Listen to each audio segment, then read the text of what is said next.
This week on the Computer Chronicles, cybersecurity. We'll look at online banking to see if your financial information is secure. We'll explore cyber shopping to find out if it's really safe to put that credit card number online. We'll show you how to send and receive confidential faxes. And we'll even tell you about a service that automatically tracks down your computer if it's stolen. Plus a look at new biometric personal authentication devices and the cookie monster. How much does your internet provider or your favorite website know about you and your online habits? Plus, we'll have this week's computer news and my pick of the week, all coming up next on the Computer Chronicles. Computer Chronicles is made possible in part by SoftSource Incorporated, publishers of Pro One software, educational software for young adults. And by Audio Highway, makers of the Listen Up player, which provides digital, portable, customized audio downloaded from the internet and played anytime, anywhere, on headphones or over a car radio. Additional funding from PC Connection and Mac Connection, the catalog and online superstore with over 10,000 PC and Mac products. Award-winning service, toll-free technical support, and overnight delivery. www.pcconnection.com. And by Windows Magazine, delivering desktop, enterprise, and internet computing news, reviews, features, and how-tos for a Windows world, because the world runs on Windows. And by Learn2.com, the Ability Utility.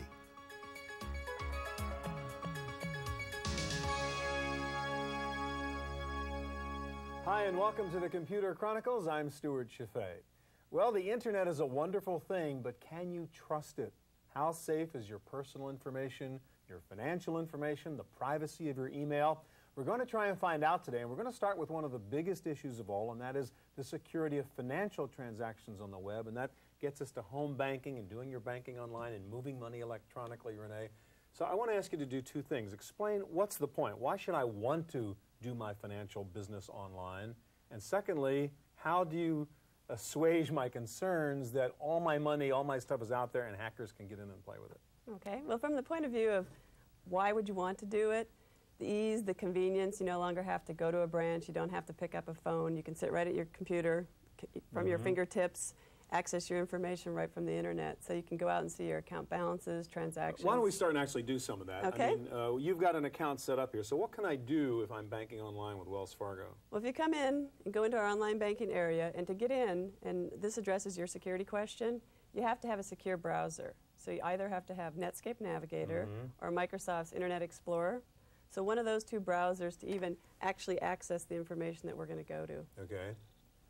Now, so I need a PIN of some sort to get in here, I take it? Great question. When you come in, you're going to come into our logon screen, and you're going to be putting in your Social Security number, and you're also going to have a unique password, only that you know. And we actually encourage you to change that on a regular basis. So this is our logon screen.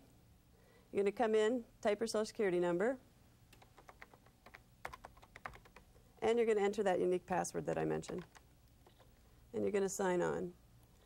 And as you sign on, the information then, as you go into your accounts, is all encoded. It's all encrypted. So that information is scrambled, so no one else knows what that information is. It puts it into a numeric format, and then it comes back into meaningful information once you get into the Wells Fargo area. And as you come in, the account number is never displayed in full. Your name is never displayed. So those are another two steps in the security process. So if somebody's looking over your shoulder, they can't steal that information from Right. You can't see the name, and you'll notice that the account numbers are never displayed in full. The last three digits are X'd off. So as you come in, the first piece of information you're going to see is an overview of your accounts. So your checking, savings, credit card balance information. And from there, you can go in and actually see the transaction information. To access our online banking area, you have to have a browser that has 40-bit encryption. Let me ask you a couple of questions on the security. I assume you can do all the normal things, deposit money and pay bills and do all that kinds of stuff. You know, obviously everybody says, don't worry, this stuff is secure. And so then we read a story about some hacker in Germany that figured out you can get inside this stuff. I mean, what do you guys do to test this? I mean, do you hire hackers to try to break in? I mean, people are concerned about this stuff. We do have a security team, and we work very closely, like in the case of working with Netscape and with Microsoft, to ensure that when they release their next version of their software, that we have tested it and made sure that it meets our standards. And if it doesn't meet our standards, then we will not approve it for use. What would happen if something did go wrong, and if somebody got in there and was able to pull money out of an account of mine? Who's liable in that case? We would stand behind it, just as in any transaction, whether you've been to a branch or an ATM or done something over the phone with Wells Fargo, we would stand behind the transaction. And if I'm using something like Quicken or Microsoft Money, is there a way to interface this online banking with that? Yes, you can either go out to our internet site and download the information that I'm going to show you directly into the Microsoft Money or Quicken software. Or if you wanted to, you weren't an internet customer, you could come in and actually connect directly through the software to And what's your it cost accounts. me to do this online banking? Internet online banking access is free. So to go in, see your balances, transactions, and transfer funds is free. If you want to use our bill pay service, that's $5 a month for unlimited payments. All right, thank you very much, Renee. Well, let's assume you're satisfied that you can do banking safely online. What about shopping? Buying things online by giving out your credit card number? Well, we went to one cyber store to see how they're coping with the problem of making online purchasing secure. Under one roof is a shop in San Francisco's Castro neighborhood with a lofty goal: to provide millions of dollars to AIDS service organizations. The nonprofit store manages to squeeze over 5,000 gift items into a room about the size of a large apartment, with displays that reach to the ceiling. On Valentine's Day this year, Under One Roof decided to expand its display area into cyberspace. A company called Intershop Online came to us and suggested that with no increase in our overhead, we could reach a worldwide audience and still raise money for the fight against AIDS by selling the same items we have here in the store over the internet. With the help of Intershop Communications and CKS Interactive, Under One Roof created an online store with about 50 products. To give customers the option of credit card payment, the store became a cybercash merchant to provide secure online transactions. Obviously, when you talk about security with our product, and especially with electronic commerce, the merchants are always concerned about fraud and the potential lack of control when it comes to purchasing online. We allow the merchant to control it just like any other form of buying, whether it's online or not online. Under One Roof decided to include credit cards through cybercash once they felt secure about transmitting numbers across the net. The next step is convincing customers that it's safe. We have orders that come across all the time using the customer's credit cards, and we can't even access the information without going through passworded functions at the back end because it's all encrypted until it gets to a certain point. So they feel secure. We've not had one customer who's called or emailed us with any concerns. For the Computer Chronicles, I'm Tom Van Horn.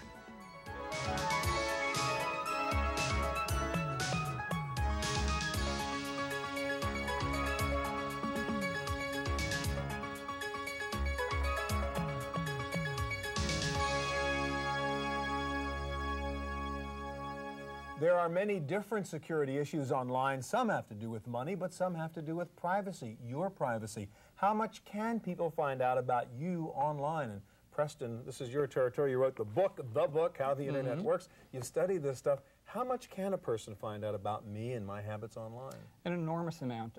You can be tracked, your activities can be tracked online so that people can know what sites you're visiting. So my mouse clicks, they can just really tail me, basically, know where I go and what I look at. And what your interests are. It's like going through my garbage can. Right, exactly, and but a lot easier and cleaner. Yeah. And in addition to that, they can also look up personal information about you online as well.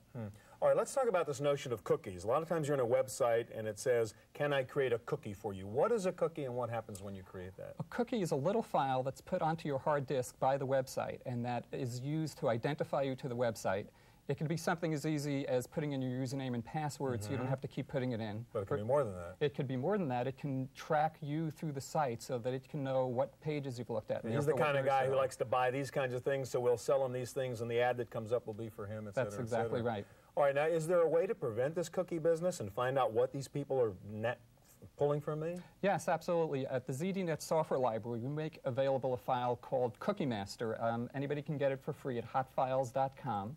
And this file will show you every single cookie on your hard disk. These are all the cookies that were created on your hard drive. Yes. And a lot of them you probably don't even know they created. Most I didn't. I only know that a few were created. It shows you who put them on there. It gives you some information. It'll also let you delete any of these cookies. So I can get rid of them. It'll let you delete them, and it'll let you, from one central place, say whether or not the cookie should be put on your hard disk. Okay. Now, with this business of sort of click tracking, is there a way to surf the web anonymously so people can't know who I am and what I'm doing? Yes, another way that people track you is by checking their own logs, and they can take a look at your IP address, essentially. Right.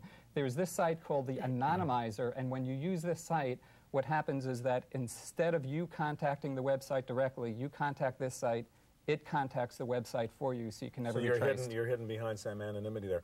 All right, let's talk about the other thing you mentioned. You can simply go onto some websites like I know 411 and just find out all kinds of stuff about a person, right? Right, here's 411. You can type in a name, and you can type in, and you can find out information about them. You can find out their addresses. So even though you may choose to be unlisted, perhaps, you don't want people to know, I just know your name, I could find out where you live. Right, exactly. And so right here, it will give your name. It'll also give your email addresses as well. It gives your address up here. And you're going to have to get a street address on there, too. You can get a street address here, too. That's reasonably mild, but there's another site out there called the Stalker website that really lets you find out all kinds of things about a person. That's right. This Stalker's website, in one place, shows you many, many different ways that you'd find information about people. One of the most disturbing ways is it has what they call a reverse phone lookup. So if you have a telephone number, you could actually find out whose phone number that is. So I have somebody's phone number, and I can actually find out where they live. Right. Yeah. Right, exactly. Can you show us that? Sure, I can show it right here. So you're putting in your phone number, and if that's all I knew about you, you actually made a mistake on your number there. Right. And if I were a bad guy or a stalker, I could figure out how to go hang out at your house, even though you didn't want me to know. That's exactly right. And so it's potentially very dangerous. All right, last thing, email and privacy on email. Now, there's something called remailers. How does that work, and how can I protect my privacy and not have people know I sent an email message? You might be worried that you're a whistleblower in your company. You don't want your address known. So you can go to this thing called a remailer, and what it will do is it will send mail so that there's no possible way anybody can trace it to you. When it's sent to somebody, the address will be from anonymous. You just go to this page.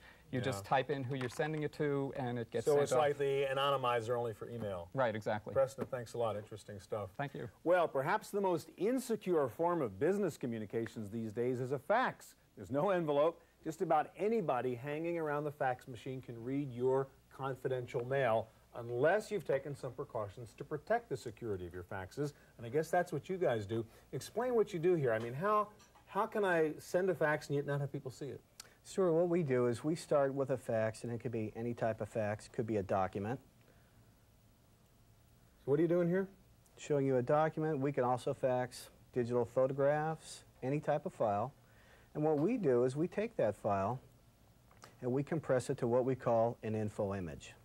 Can we take a look at an example? So this is not really a typical sort of graphic kind of fax. This is really digital encoding, like a barcode of some sort? That's correct. We take any file, we compress it, and we convert it. And so what do one of these squares represent, for example? That right there is about 8 kilobytes of compressed data. This particular page comprises 30 pages of text as well as a digital photograph.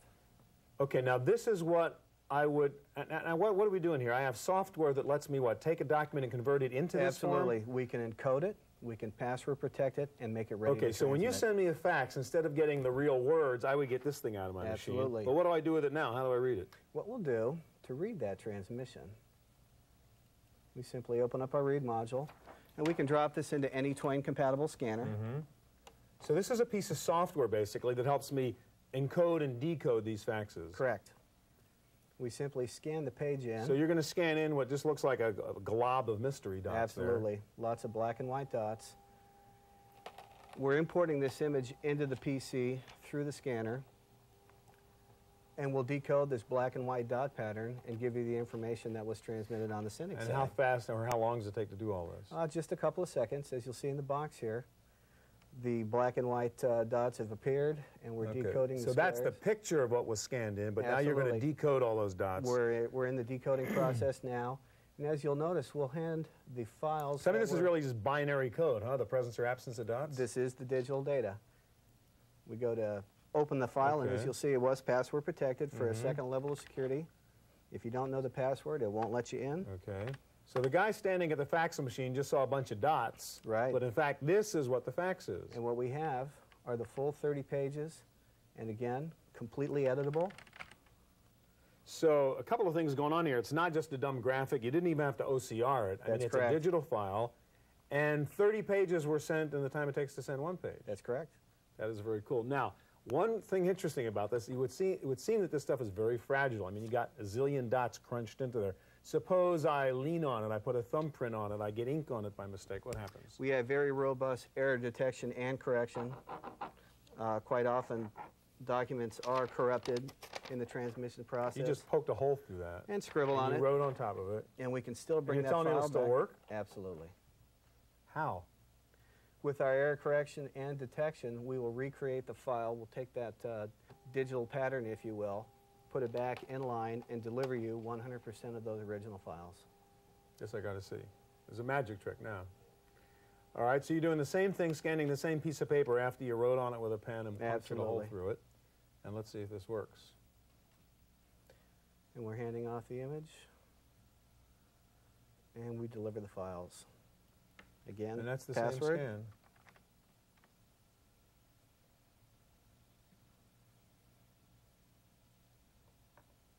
And that was the second file on the page. Well, and of course what we see here is this is darn rich fax that we could have never sent as a graphic. Absolutely, we can fax Steve, color. thanks a anything. lot. Thank you. All right, well, another form of security in the computer field is physical security, controlling access to offices, files, and confidential areas. There are several sophisticated solutions available now that can guarantee that you are who you say you are. It's difficult to imagine using a computer network without having to remember passwords, but passwords and ID cards can get lost or stolen. That's why the next step in security is verifying something that cannot get lost. The technology is called biometrics. In the case of what you see today is a fingerprint mechanism. Every individual's fingerprint is unique to that individual. And if you can verify or authenticate the user on the basis of that fingerprint, you are able to increase that level of reliability because that fingerprint only belongs to one individual. The Oracle Corporation, in collaboration with Identix, is adding fingerprint verification to its universal server. Once a print is stored in the database, only that print, read from a living finger, will allow the person access. Biometrics has also made its mark in places where security can be a matter of life or death. Do not enter. Step back. Do not enter. Step back. At the San Francisco International Airport, employees need more than ID cards to enter restricted areas. A hand reader has become the standard identifying device at almost every secured doorway. Before, all the employee had to do was to show some form of ID, not even necessarily with their picture on it, to get access to the airfield side of the airport. And then they would have to wear that ID when they are on that secure side. But that doesn't mean that that employee couldn't hand this card or other identification to some other employee. The hand reader from recognition systems identifies hand geometry, or the shape of the hand, which is different in every person.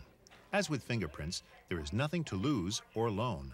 It does afford that extra level of comfort for us as an airport owner and operator to know that those people that are on that airfield are valid employees. They've gone through the system. We know who they are, and they're supposed to be where they are. For the Computer Chronicles, I'm Tom Van Horn.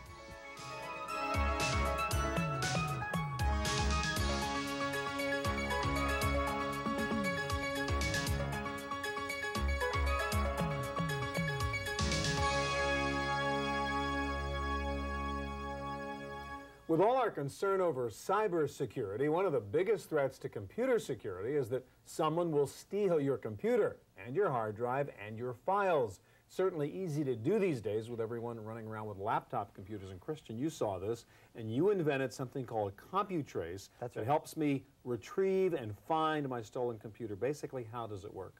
Basically, it's an intelligent agent that installs onto the computer below the operating system. And from there, it has control of the system, and it uses that control to dial out to our monitoring station on a regular basis and log its location. All right, so let's set up a scenario here. I'm a crook. I've stolen this NEC Versa laptop over here, and we're seeing this, the output of that coming up on this screen. This computer is actually your sort of headquarters. You're monitoring what's going back at CompuTrace Central, if you will. That's right. All right, now what's actually going on here? I mean, how can you help me find this thing? I'm using this thing, I'm working on a spreadsheet. What's going on underneath? Okay, well, CompuTrace is on this machine, so it's installed at a very low level, and it's monitoring your usage, and it's monitoring access to a phone line. So what happens is it goes into alert mode once it's scheduled to call out, and it finds the modem, connects to our 800 monitoring station, and logs its location. All right, so you're saying secretly, while I'm doing my work here, I don't even know it, this thing is dialing up, logging in, and calling you and saying, by the way, here's the number I'm calling from? That's right. Can you show us actually what that would look like? I know normally the thief can't see that, but I mean, if I were the owner, to be able to monitor the status of what's going on. Okay, well, we have the CompuTrace Manager software, and that is used to display the status of the information of CompuTrace and to install it as well. So once I load this up. All right, so again, this would just, again, the crook can't see this, obviously. That's right. He doesn't know the password. He doesn't even know the stuff is in there. That's right. But even if he knew the stuff was in there, he can't get rid of it, right? Because you've got it buried real deep down. That's right, and it protects itself from format. So if you reformat the hard disk and reinstall the operating system, let's say, it would still be on. Still be there. Okay, so what's really going on now on the stolen laptop? Okay, so I'll show the status of CompuTrace here, and it shows that it's installed on the system, and it's in memory, and it's active, and it shows that the last time it called out is at 12:40, and it shows the next call date as well. So at the moment, this is programmed to call home every minute. That's and report where it is. Normally, it might be what? Once a week. Right, once a week or once a day or whatever. That's right. Okay, now, so it's now called you. Now let's go over to the other screen, which is what you're seeing at your headquarters computer, where the stolen laptop is reporting in. And what are we seeing here? Okay, well, I'll refresh the display. So this shows the call history of this machine. As you can see over here, this is the electronic serial number that identifies the machine. And here are the phone numbers where it's called out from. So if we scroll down to the most recent call tracking, we'll see that it called out at 12:40, and we see that there's the phone number where it's called out from. So we're tracking the location of the computer in real time. Okay, so my computer gets stolen. I call you guys at CompuTrace and say my computer's been stolen. Next time it calls in, tell me where it is. That's right. And you can then say, hey, here it is. It's at 415, blah, blah, blah. Let's figure out where that phone number is. That's where the thief is.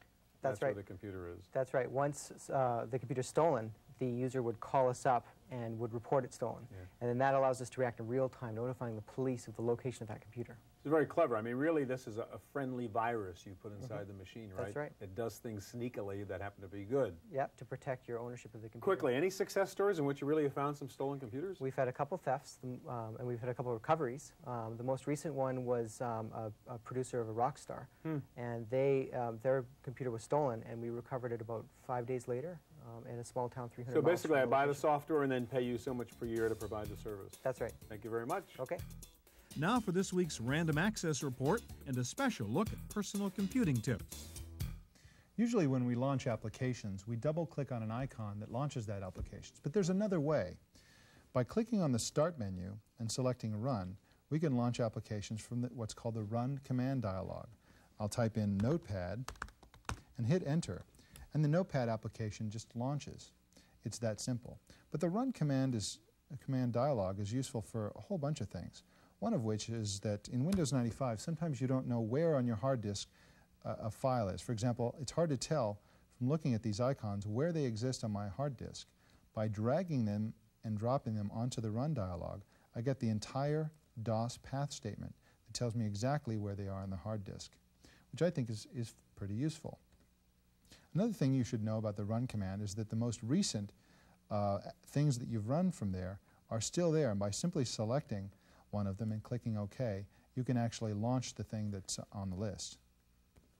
These are a few of my favorite tips about the run command. You can get more tips and tricks free. In fact, they're already on your hard disk, and we can look at them through the run command. There's a text document called tips.txt in your Windows directory. By putting the following statement into your run command and clicking enter, you bring up this in Notepad, and it's a whole document full of tips and tricks from Microsoft, the people who wrote Windows. It's pretty good stuff.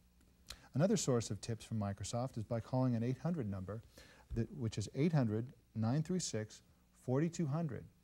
This phone number will actually put you into a voicemail system where you can order custom tips and hear things like a tip of the day, free of charge. Another source of tips is the Windows Magazine website, where we have 2,500 tips available for free. Those are some of my favorite tips and tips on how to get more tips. And that's all the tips for today. Back to you, Stuart. Now for my pick of the week. There are a zillion screensavers out there, and most of them do the same thing. They throw up some pretty pictures or some silly animations on your screen, and that's it. You can't really do much with them. But I have found one screensaver that is a lot more than that. Ever seen these things in the stationery stores? It's called the Magnetic Poetry Kit. You stick this collection of magnetic words on your refrigerator door, and when the spirit moves you, you put some words together to get a little poem or saying. Well, the good folks at Magnetic Poetry in Minneapolis have come up with a computer version of this best-selling kit in the form of a screensaver.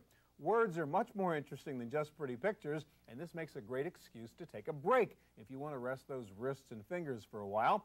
You can control the look, the speed, even the vocabulary of the words used. To form a clever little message or poem, you just grab the words, place them on the mat. You can even grab blanks and make them any word you want, and voila, a little poem. This is just plain fun and an addictive little computer toy for Windows. It costs under $30, and it's called the Electromagnetic Poetry Screensaver.